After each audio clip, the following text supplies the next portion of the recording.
Sir வந்து ஆக்சுவலா ரொம்ப சைலண்ட். அது பேசுறதே கேட்காது அப்படி சொல்லுவாங்க. இப்ப நான் அதே மாதிரி பேசணுமா? கேட்காம நீங்க படபடன்னு நான் இருங்க. நான் ஃபர்ஸ்ட் சேல்ஸ் ரெப்பா இருந்தேன் ஒரு காலத்துல. ஒரு ஜஸ்ட் ஒரு 20 days சேல்ஸ் ரெப்பா இருந்தேன். அதுக்கப்புறமா நான் ஆர்ஜேவா இருந்தேன். ஸோ என்னை சின்மயி தான் கூப்பிட்டு ஆர்ஜே வாக்குனாங்க.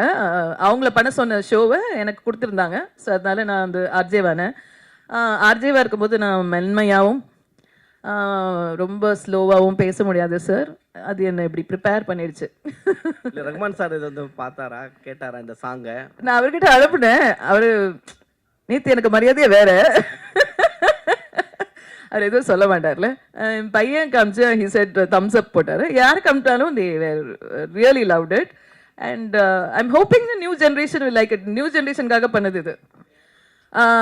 ரீல்ஸ் பண்ணி போடுறவங்களுக்கு ப்ரைஸஸ் இருக்கு. அதில் மோஸ்ட் வியூட் ரீல்ஸ்க்கு ஒரு வெளிநாட்டு ட்ரிப் இருக்கு 2 பேருக்கு. ஸோ அது நாங்கள் எந்த டேட் எங்களுக்கு சூட்டபிளாக இருக்கோ அந்த டேட்டில் அவங்களுக்கு கொடுத்துருவோம். யா, சாங்குக்கு பிரியாணி கிடைக்கும் போடுங்க, நான் கொடுக்குறேன். என்னது? நோ நோ, மாத்திக்கலாம் மாலை. ஜோடியா சேர்ந்து நீங்க ஜோடியா சேர்ந்து கூடாது. யார் வேணா பண்ணலாம். 2 பேர் சேர்ந்து பண்ணுங்க போறோம். யா, கப்புள்ஸ்லாம் வந்து ரீல்ஸ் பண்ணி போடலாம்னு சொல்றீங்க. ஆனா தமிழ் சினிமால இருக்க கப்புள்ஸ்லாம் இப்ப பிரிஞ்சிட்டு போயிட்டு இருக்காங்க. உங்க வீட்டு அவங்க சூழ்நிலை என்னவோ, இது வருத்தமான விஷயம் தான். அது வேணும்ட்டே பிரியணும்னு நினைப்பாங்களா? அவங்க யாரும் இல்லைல்ல.